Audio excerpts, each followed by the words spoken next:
recorded the day before yesterday. The love is overwhelming, you see. So when I put out my fans, then that's when now we got a deal. Nonini, Jua Kali, and myself. You see, we got a deal for White Rose, the dry cleaners. So we did Vile Tafanya. We did Vile Tafanya, the three of us. We did Vile Tafanya. What do you mean when you say you got a deal? We endorsed White Rose, White Rose dry cleaning. So if you remember in that song, there was a place where Nonini says, White Rose, White Maua, White Rose, White Maua, Vile Tafanya. You see? So it was product placement. But me, I told them, I'm like, hey, me, stataja White Rose kwa ngoma zangu. Because I was the guy with the durags, I was the gangster nini. But you see, kina Nonini were looking at it from the business. The financial, yeah. So I told them, how about you guys? Because it'll sound monotonous if Jua Kali says White Rose, I say White Rose, you say White Rose. So let's work it out in an artistic kind of way. Then now, when we were writing our verses, Nonini said, now this is where I'm going to put that White Rose, White Maua, you see? Alikuwa nasema something towards the line, unajua hizo shuka zetu zikichafuka, tazipeleka White Rose, White Maua. You understand? So we've done this project, we've been paid for it, all three of us, you know.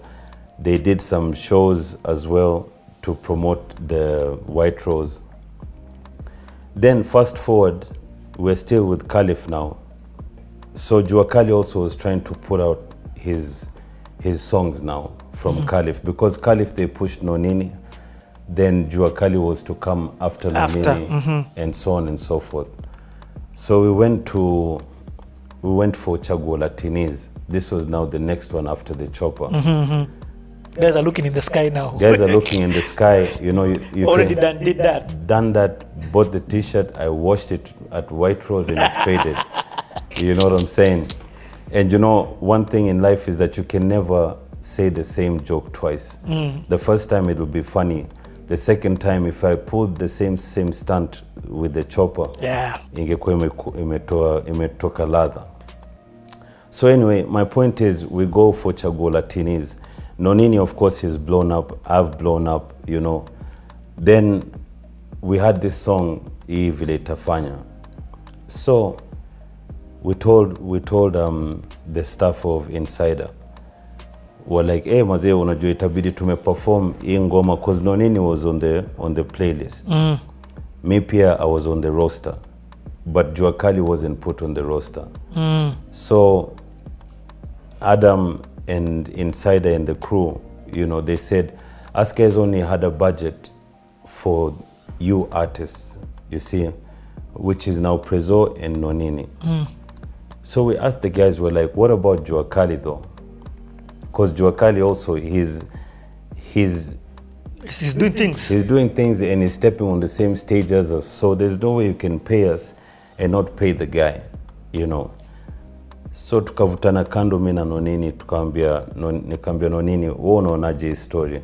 Because the only other way out here excuse me, the only other way out here is whatever you're receiving, you split. Whatever you're receiving. And I get you some water? No, I'm good. Okay. Whatever you're receiving, you chip in kiasi flani na mimi chip in kiasi flani, we give it to Jua Kali. Nonini said, Z, haifai jo, unajua, because at the end of the day, if we carry on like this, then it's gonna be a habit, you know. Why should we dip into our own pockets? And yet Jua Kali mazee, he's also a household name. Kwa hiyo, it's either they pay Jua Kali ama we just don't perform na pesa yao tusichukue. That showed some other crazy kind of unity, you know. And we said, you know what, pole mazee, us guys, we got love for you, but we're not performing. Okay, hold on. I thought this story was for a sec going to go the other way. So these guys only have money for Prezzo and Nonini. And Nonini, yeah. and they want the three of you on stage to throw down on this song. Yeah. So you guys have one option. I mean, two options. Two One, options. Yeah. split your chums and give Jua Kali. Yeah. Or two, Yeah. which is the harder of the two, say, Boycott. forget even mine. Yeah. My chums, even mine, I'm not even playing. Yeah, hata miss chu. Unless you pay this guy what you're paying us. Yeah. forget it. Yeah. Unless you pay this guy. Yeah. Had to change some buttons there. Yani, this story in a bamba. We're at like Prezzo's fourth song, and we're like 3 hours in. But I love it. So anyway, Yeah. Prezzo, where we left off, there's something. Continue with this story because you said something crazy. Inside, I've called three of you guys to perform, We were actually on carnival grounds there. but they don't have money for Jua Kali. They only Yeah. have money for Me and Nonini, yeah. Nonini, you've told Nonini that let's chip in for Jua Kali. Nonini like Bella. Yeah. We have two options. Yeah, we have two options. We either this chipping in story ain't working. Yeah. How long So are they we gonna either do pay it for? exactly because I mean respect. So they either pay this homie Yeah. or even us. Yeah. Let's forfeit what they were going to pay us. Yeah. Bro, you know, the reason why I'm sort of dwelling on this statement that you've said is Yes. because this is what keeps the industry alive. It's the This is truth. what pushes it. Unity. Yes, it's the truth.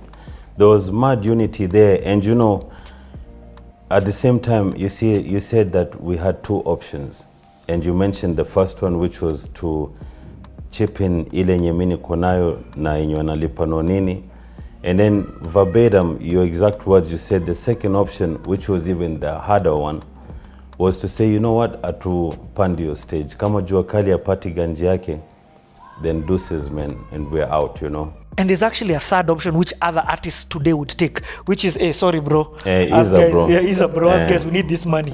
Because And you know, like at the end of the day, that's how you see even the respect between myself, Nonini, Jua Kali, right? Will never ever end, because you see, even Jua Kali at that time, he saw kwamba kweli hawa ni wachizi wangu, kweli hawa yani ni maswaibu wangu. If they're ready to do away with this stash because of me, you know. He even said, it's like, fanyeni hivi maze, nyi rukeni stage tu. Tukamwambia zi, kama upati ganji yako jo bro, wacha, you know, to hell with it. Okay, so what happened now? So now, Insider, you know, they had to go back to the drawing board. Because the fans would have eaten them. You understand? they had to go back to the drawing boards. So, you know, kitu yenye mtu anapata ni siri yako wewe mwenyewe kama mwanaume. So, you know, the Insider team came and said, okay guys, you know, let's talk. We're like, you and Jua Kali and the team, nyite kilezaini. Jua kisha kama kitupatia noda seme niko fresh, we'll be like, sawa. Akikama seme, siko fresh, basi tuwapatie wink and gun. Okay, you know. So, you know, given the situation, maji lizidiunga, whereby, you know, they had to look for that stash for Jua Kali by hook or crook. Yo, I love that, man. So by the time we're on stage saying vile itafanya, tulikuwa tunaisema kutoka kwa roho, because tunajua kila mtu yuko na pake, you know. Yo. Yeah. And okay, and I know guys will kill me if I don't ask this, but how was it recording? Were you all three together at the same time? Nonini shared his perspective how it was a Pilipili song, but I want to hear it from your perspective. It was a Pilipili song. So you go to Caliph, Yeah. and you're like, because now of course you've recorded my fans, so now Yeah. you're being boys. Caliph had now become family. Yeah, family. Yeah. So I remember getting into the studio, because now I was asking myself, I'm like, what beat are we going to go with, you know? And then at the same time, when you're in a collaboration, hautaki mtu akufunike. You see, so for me, I would have preferred to have the beat. I work on it practice. at home. So nikikam ni one shot, one kill. What's the deal? One shot, one kill. What's the deal? So when we got to Caliph, I remember hearing, you know, the setup in Caliph was, the living room was where people would do studies, where the studio would be, and it also be the home. You see? It is in Clemo's parents' house. In Clemo's parents' house, yeah. So when I got to the door, I had that beat for Vile Tafanya, Dun, dun, dun, dun, dun, dun, dun, dun, dun, dun, dun, dun, dun. I said, Maze, mbona Mungu ananifavoraga hivi yani? You know why I'm saying that? Because this beat here, like I told you, I'm the kind of person who listens to music from different angles. When Pili Pili removed that song, I loved the beat. I really, really loved the beat, you know. Just the whole vibe to it. Dum, dum, dum, dum, dum, dum, dum, dum, dum. So I find Kina Nonini bumping to that song, to the beat. I'm like, Monas just here, patia Pili Pili jo. So I asked them like, cheki, kuuliza si ujinga. Tunarukia hii beat. Wakisema tunarukia hii beat. Nikamwambia lakini siku na mtu mwingine pia alikuwa ameshairukia. So I think there was some friction between in-house. Sasa mimi Pili Pili ambayo nisijakula inaniwashia mimi nini. I wasn't trying to find out that, so what happened? So, beat ikaenda hivyo. I said, I love this beat and look at it. It's here on the table now. Let's do this. Let's do it, you know. And mimi nilifika pale kama, we all recorded our verses there, if I'm not mistaken. We recorded our verses there. Yeah, because you see, after my fans, that's when even now Nawapenda War became like a slogan. Yeah, because my fans mean Nawapenda War. And in this other song, I started Nawapenda War, te wakitaka wote watapewa mate, you know. So we recorded the song there. I loved everybody's contribution into the song. And keep in mind, I loved that instrumental. I used to hear that song, now the other version, and I feel like, mbona Clement kunipa hii beat, you know? But then we happened to jump on that track, you know, and then there's no better part, as in we're youngins. Yep. We're being followed by corporates. I'm working with one of the best in the industry. That's Nonini Juakali Clement, you know. So I just felt like, you know, it was a blessing, and I felt kwamba hii destiny we ngoja tu utaona pali itakuja kutupeleka. So song ililipuka. Mpaka tulikuwa buda, tulikuwa tumetoa chapa, kupanga script ya kushoot video. Kila kitu ilikuwa down. Tunataka kushoot video mpaka tumeka date. Alafu song ilikuwa imelipuka, tuliachana nayo. Tuliona hii tuna waste time. Imesha explode. Sasa tutaharibu. Mbele tulikatu chini tu ikakuwa serious. Kwa alikuwa na dope. Prezzo alikuwa na dope. Tutaharibu hii song. So mliwacha tu mkasema forget it. Hii audio ishaenda, wacha iende. Audio ilienda. Mupa from mpaka wale hiyo song. Kila mtu anaijua. So tuliona for what reason? And so that's how we did that song. And then now, after doing the Vile Tafanya, I think a few months later is when now we had that issue with Insider, because already there was that chemistry. Yes. Because now, of course, you drop it in on radio, and I mean, anything that Prezzo is putting out on radio right now, it is hot. It's hot, bro. Now, let me talk about one that people maybe don't know that much. So me have come back again. My boy who was Jackso is this superstar called Prezzo. I'm not surprised, but I'm like, this guy is Jackson J he's a big. And now I'm religiously listening to radio with a tape to press record. Yeah, to record. To record the thing. And at that time I'm hearing you're working on an album. Then for me, the song which I wish you was blew up excess. Was this song, You and Talia. Because it has the fast rapping, Mimi na wewe tu hadi bingu ni cloud number 9 hapo atafika tu. Because Talia had done the ni tishi. Talia had done her own songs previously, which were, in fact, Talia is an OG. Yeah, it's true. Tell us about this song. I know it was I'm not sure if it was the next song that you released, but I know it was a silent. Yeah. Now you see what was happening at this point in time was, everywhere I'd go, you know, I'd have my book of rhymes. We'd travel to Arusha, you know. Actually, let me use Arusha as a good example. Are you blowing up, by the way, out of Kenya right now? Of course, bro. Okay, I think in fact that's where we should start. How has TZ received Let's Get Down? How has TZ received? Kenya is the number one at this time. Wazimu, because you see, we had Channel 5 East Africa TV, TV. which was just playing nothing but local content.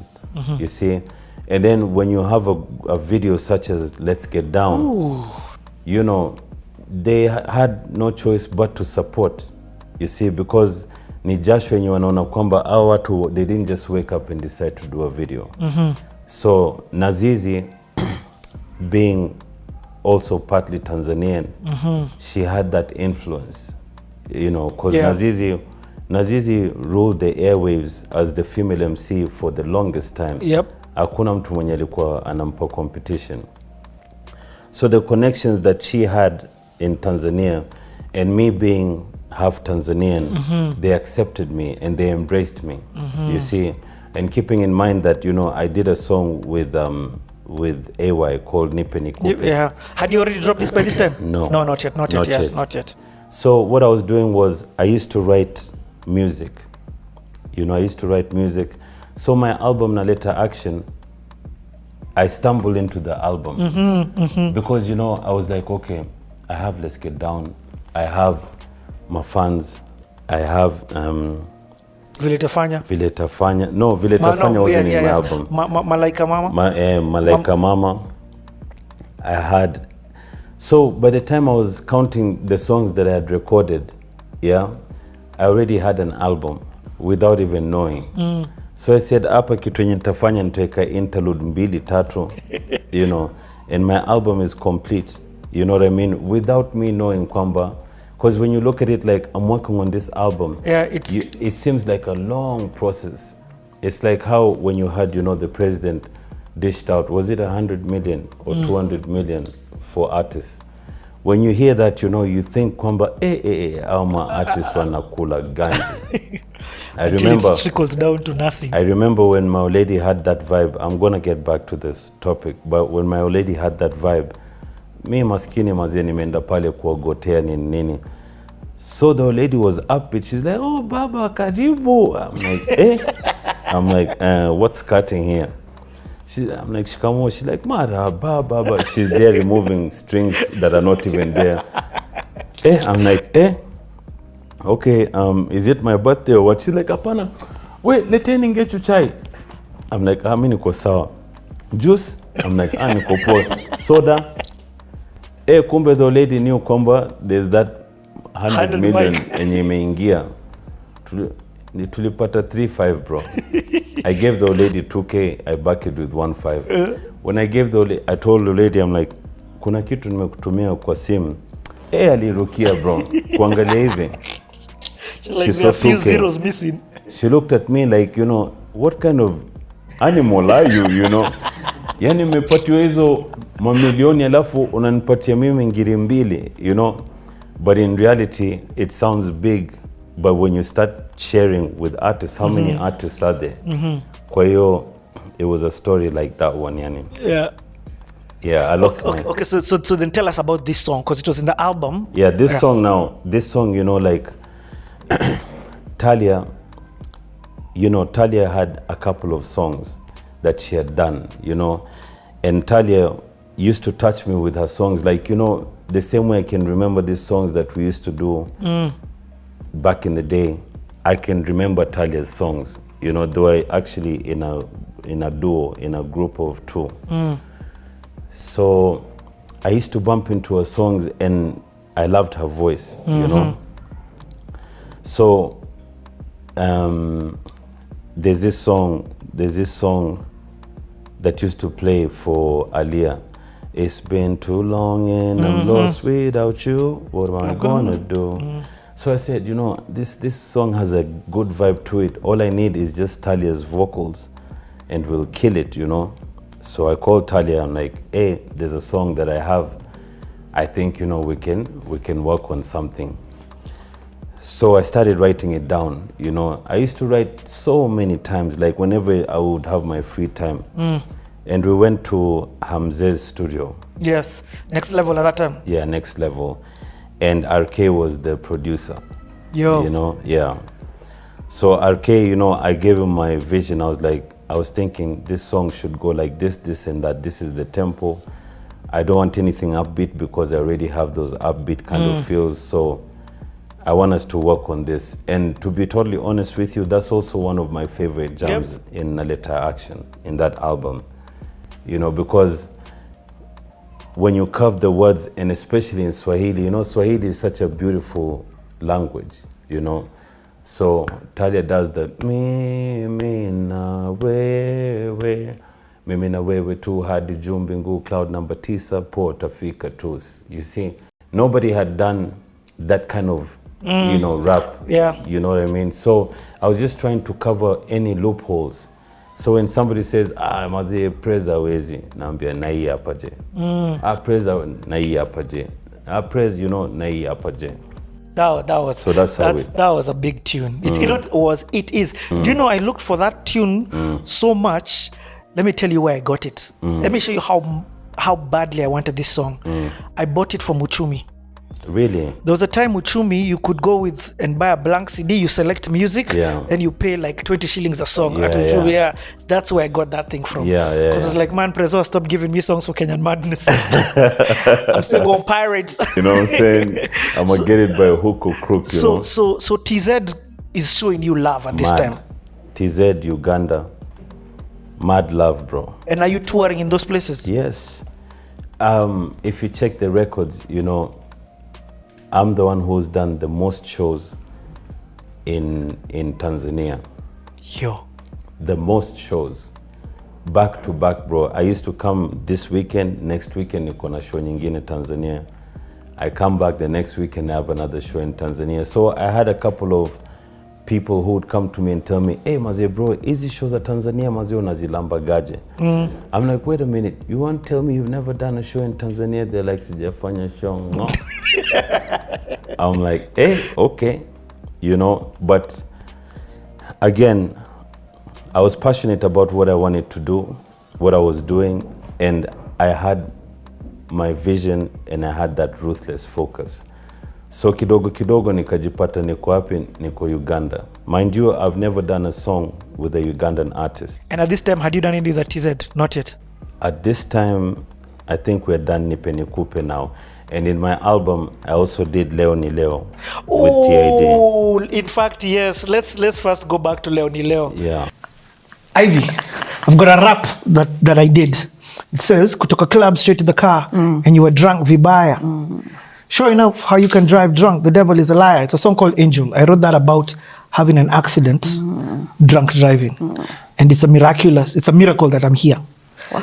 I say that because, because you've brought up this element of having an accident. Drunk driving.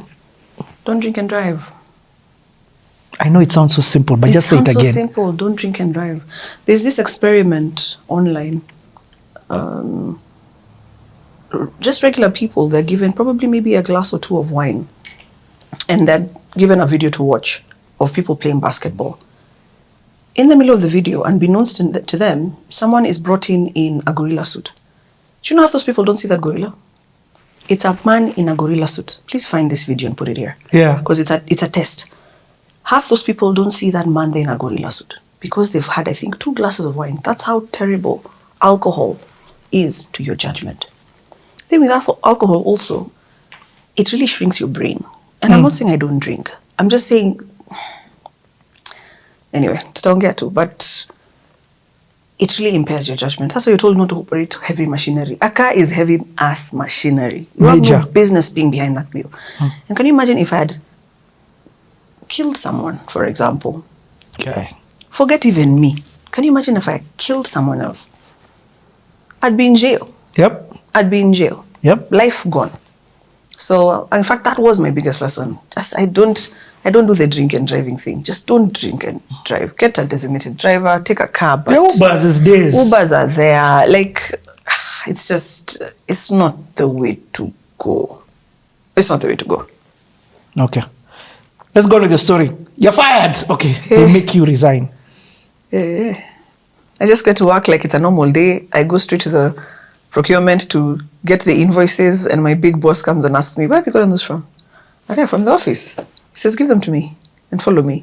And I go to his office. He asks me what happened. I explain. He says, now, we have to let you go. So I'm told, go clear. I was just like, oh my God, that was so terrible. And I go back home with my tail tucked between my legs. And that's, of course, why I told you my dad was just like, next time. Was he upset? Imagine, no? Do you know that? Your dad is cut from a different Do you cloth. know both of them? My folks were not upset. I don't remember them being upset. I probably feared that they would be, but I don't remember them being upset at all. So my dad was just like, next time, don't. I think they expected it also. They're like, listen, there's no job she's going to keep. So I think they anticipated it. But he just said, please, make sure you're fired. Don't resign. Make sure you're fired. Okay. I mean, even the kind of nuggets he's giving you in this mix. My dad always turned everything into a teaching moment. Can we explain that to somebody who doesn't understand? There's certain perks you get if the company lets you go. So on a contract from a company, you're told you'd have to give, let's say, 2 months notice before you leave, blah, blah, blah. But if you're forced to resign, you let go of those perks. So like severance pay, actually it was the pay. So if you're fired suddenly, you're supposed to be paid. Yep. In lieu of the amount of time that you're supposed to spend there working and serving notice. So because I was forced to resign, it means I resigned those privileges. Yep. So my dad was just like, and then the thing is with the law in Kenya, it's always for the employee. Major. The law supports the employee. Major. It's as an entrepreneur, or it's hell. It's hell. Call it what it is. Or good, because you're accountable. Yep. And you get good contracts and you hire good people and you run a good ship. Yep. Yeah, there's Actually, no room for I like shortcuts. that. I actually think it's a blessing. It is. Yeah. In fact, I like the way you've explained it. Yeah. Yeah. So what happened after I was fired? Yeah, just chilling. I chilled a bit. Chilled a bit. Reduced to absolutely nothing. Then I was approached by a friend of mine. You were approached. No. Please let me take this back. So Julia at the time was working at, I think she was working at like EABL. And within EABL, she had met a few people, and one of the people had left to start his own agency, Yellow Moon Marketing. And he was looking for employees. And I was like, I don't mind. I can go for an interview. I can go see how it is that it was. And at the time, the offices were around Westlands. And because I had been fired, I had zero expectations. Or like, how much do you want to be paid for this work? And he had known me before because I think we had caught some drinks before, whatever, with Julia. I was like, give me 15K. I was hired on the spot. Wow. Like, just give me 15 Gs. Yeah. It was entry-level marketing agency. So they're just like, okay, so. And they're like, so this chick we see a partying. Can we? I remember he told me they had no faith in me. Zero. So he was doing his friend a favor, but they were like, there's no way this chick is going to amount to anything. But I proved them wrong, for sure. Yeah. So about how long after is this? This is about, I didn't chill for long, maximum 6 months. Okay. Yeah, maximum. So I used to chauffeur my brother to and from school. That was my main job. Yeah. Yeah, but I didn't chill for long. I've never chilled for long. You know, when you have this mentality of I will, let me go. Things come to you. Yeah. Yeah. And is the goal at this time still to get rich? That one disappeared a little bit because my ego took quite a blow. Because I was the star. Remember, I was the one who enters the club and tells people, throw that wallet away. Ivy is here. Yes. Then Ivy comes back and says Ivy was fired. Oh. And you know, at the time, being fired was so scathing. Nowadays, I talk about it proudly because it's a chapter in the book of my story. Yep.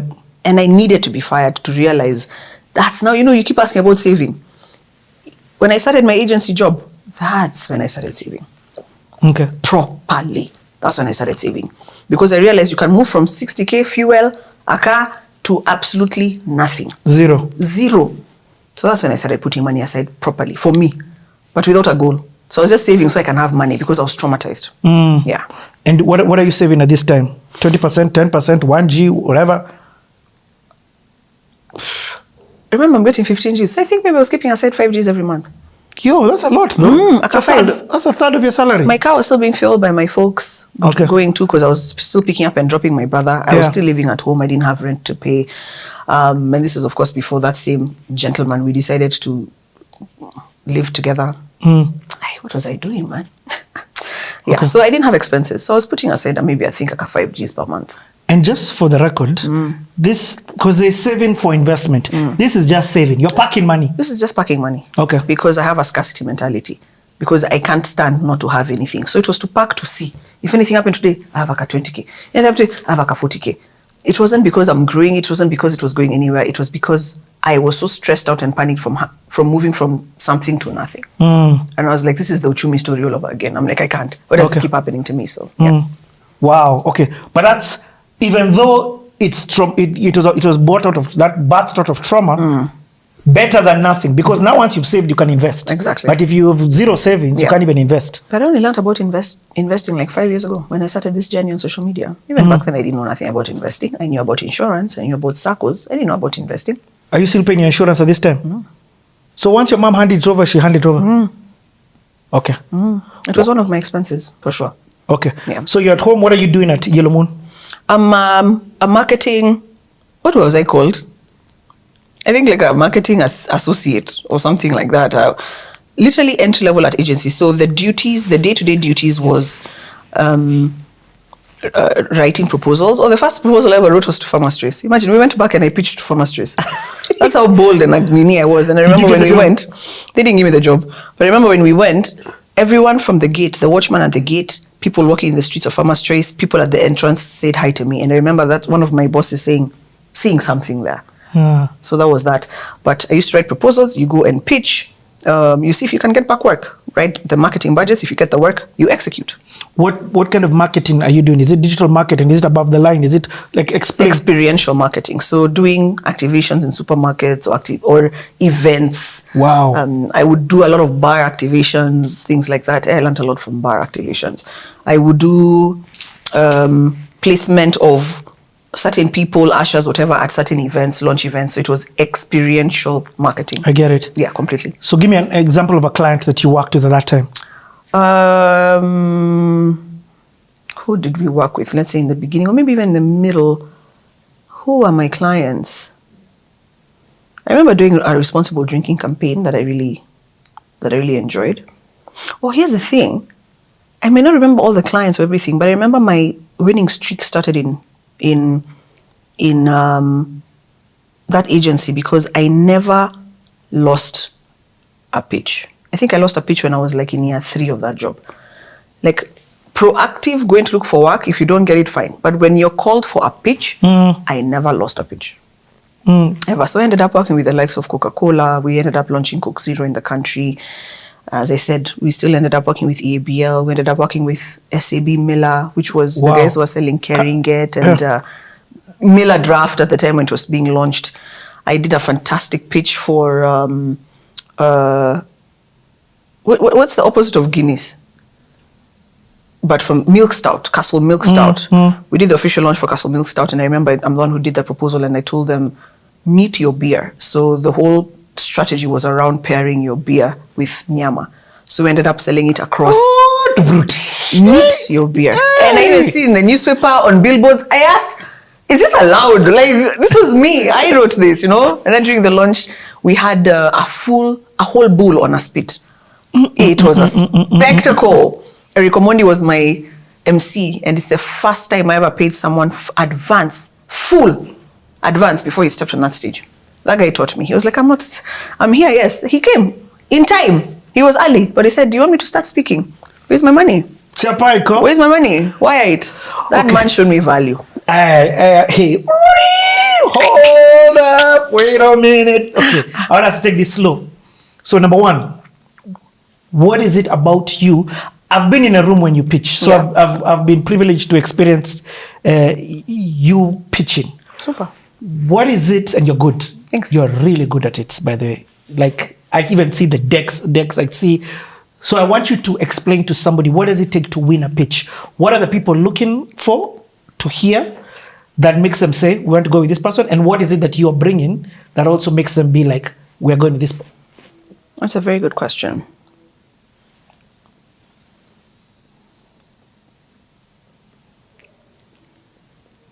Okay, so the way my pitching journey started was obviously, I was too young to go for the pitches alone, so I would observe what my bosses used to do. Now the founders of the company, I would observe what it is that they used to do. One of the things they did, and they did very well, was understanding the brief. A lot of the times you go for pitches, you come with an idea that has not answered the client's problem at all. It's just hullabaloo, great ideas, nice to have, but it's not must-haves. So I was taught to understand the brief to the T. So by the time you're done writing, you go back and see, has it answered the brief? What does the client want? So that was something that was very clear for me, from the onset. Where are you getting the brief from? The clients normally send out briefs. So, okay, so as an agency, Coca-Cola would reach out and send you guys. Yeah, could even send to even 5 agencies, which was another lesson I learned. I used to think we're the only ones who used to exist when you go for these meetings, until you go for a pitch and you're told you're number 11. Of course, that's too much, but I've done something like that before. Yep. So you realize you're just a drop in the marketing ocean. Wow. A drop. So everybody will come with their own level of expertise. That's the other thing about also accepting briefs. Don't accept from everyone. What are you good at? There are agencies out there that are great with the youth. There are agencies out there that are great at events. Yep. Premium events, mass events. Technical, bringing in talent. Yep. So what are you good at? Road shows, activations versus events. I realize I don't like activations. Activations is the ones for the supermarkets where you have people pushing a product in supermarkets, because I get bored very easily. So I appreciated events better. Your speciality was? Events. Events. Okay. Yeah. So an event brief has hit you guys. An event brief has hit us, guys. So first thing first, understand this brief. Understand the brief. You yourself as the person understand the brief, then call for a brainstorm. Call for a brainstorm. This is the brief. Guys, go through the brief, go through the brief, go through the brief. What do we need to answer? Question 1, question 2, question 3. Who's the target audience? Youth. Where do we find them?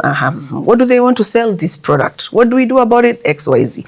So once you've understood the brief, understood your target audience, understood your why, is when you can write that creative proposal. What are their budgets? If you have budgets, well and good. Sometimes they don't provide. If you have budgets, well and good.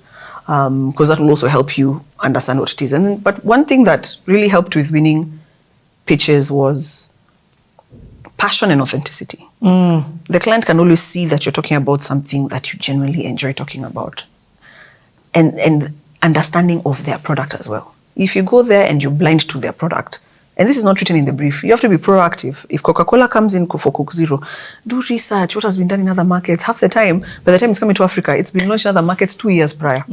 Do your research, see how it happened, blah, blah, blah, blah, blah. See how they do other things, understand your politics that way. And then that's how you used to win. And then authenticity. Are you being real where you say, here's the thing, this was a hard one.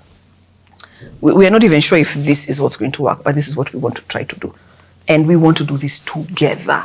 We don't want to do this alone. This has to be a collaborative effort. Okay, let me take you slow again. Client sends the brief. And by the way, guys, if you understand that this is not just about the event, this is still how you win your pitches influencers today. pitches still today. Yeah. So what I'm taking time so that people can extract this value. Yeah. So stage 1, client sends out brief. Yeah. That's client to agency. Yeah. Or client to you. Stage 2, internally. We as a team understand this thing, brainstorm, call different people, get different ideas. Yeah. We create our the deck, our pitch proposal, deck. our deck. Yeah.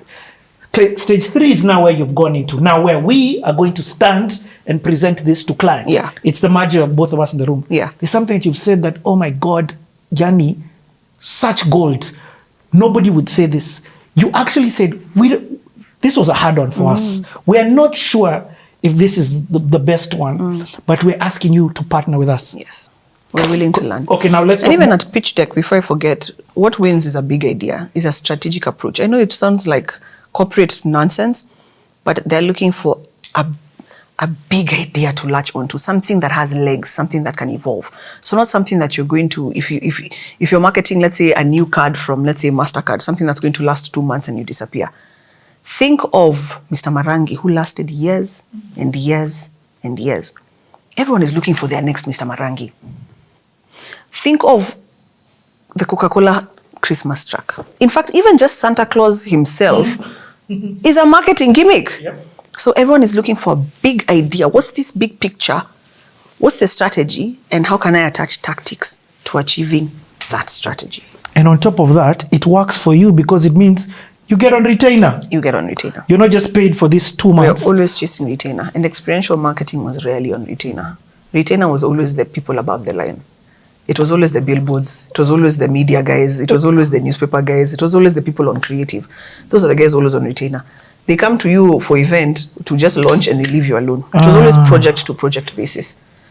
Retainer was rare in experiential marketing in my day. I don't know if it happens today, but retainer was rare. Hey, Ivy, now you're in the thick of things. Yeah. So, what are the kind of challenges, or tell me more about the room now when you're presenting to the client. What are some of the things that the client wants to hear? I like the big idea. What else? Or let's talk budgets. Actually, let's talk. I'm throwing in a lot because Yani, I'm being greedy, trying to extract a lot, and I'll be cognizant about that to reduce. Yeah. Because about your life journey, class in session, different conversation. Yeah. But again, let me then take it slow and say budgets. Budgets is a big one. Even before you get to budgets, prior to that, the client will only give you money if you've given them confidence that you can execute. A pitch is one thing, but you have the experience in execution to bring your pitch deck to life. And that experience, because you see at the time, this is a brand new company. They've just started it. So we can't go there and tell them we've done these events before. But they trusted founder 1 and founder 2. They are new to that job, but they're not new to the business of events. Wow. So they had to sell their expertise in that way. If a client can't trust that you can execute, they will not give you the budget. Nothing. If they trust you can execute, they might even increase the budget for you. That's the thing also I learned. I learned to stretch a budget. So you have this event, you've won it. But guys, before the event, why can't we do an internal launch? Talk to your people first. Get buy-in from your internal customers first. Stretch the budget. After that, guys, we need to do something, some razzmatazz for the public, a big teaser before we do the launch event. Why not fly a chopper somewhere? Stretch the budget. So I found ways to stretch. This thing worked in Nairobi. Mombasa is calling. Mombasa is calling. People are calling. Mombasa is calling. We need, at the time digital had just started hitting. You need someone on digital. Stretch your budget. Don't get uniforms from funny places. Let's also get a mascot from abroad. Stretch your budget. So I learned to stretch budgets that way. Yeah. Wow. Okay. And this is work. This is work. This is first and foremost the creative ideas that you must have had, because what differentiates you from the other?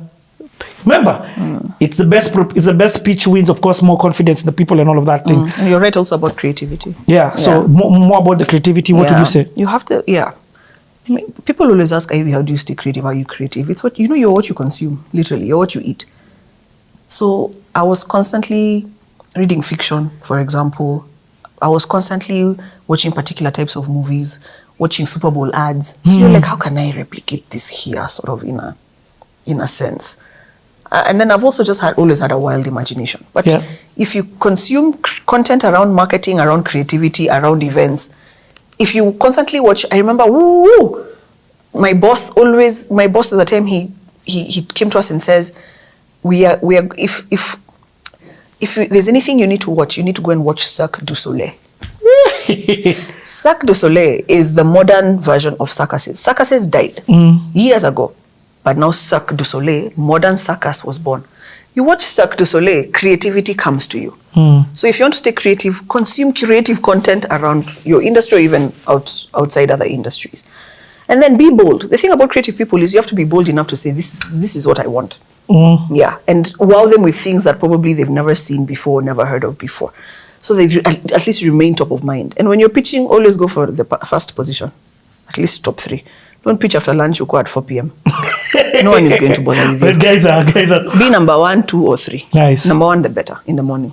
Also, timing matters. There's nothing worse than going after lunch. Nobody cares.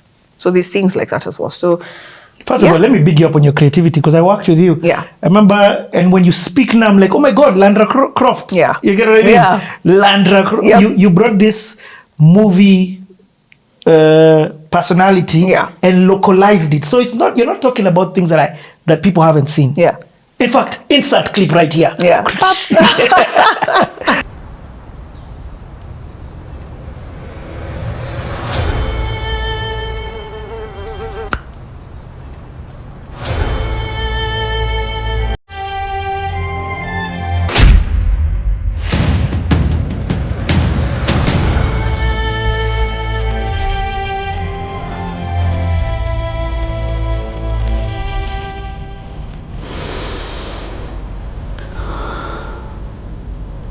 Have you ever wondered how to do a land search? Wonder no more.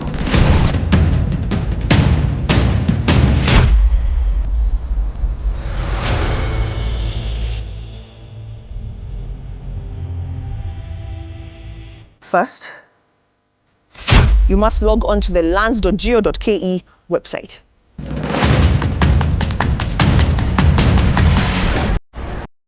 Then you must find there the link to the LRA 84 form and click it.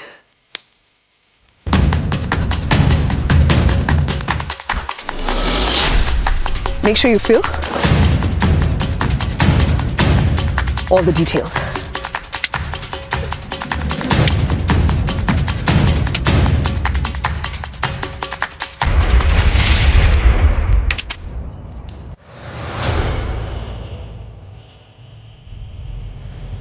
Now that your form is filled, to the Ministry of Lands.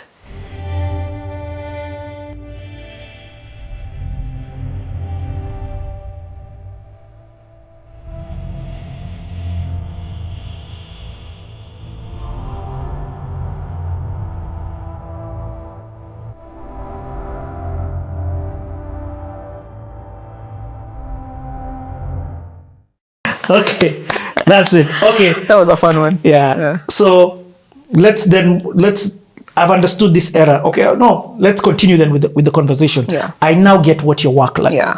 Are you moving up the ranks? Yes.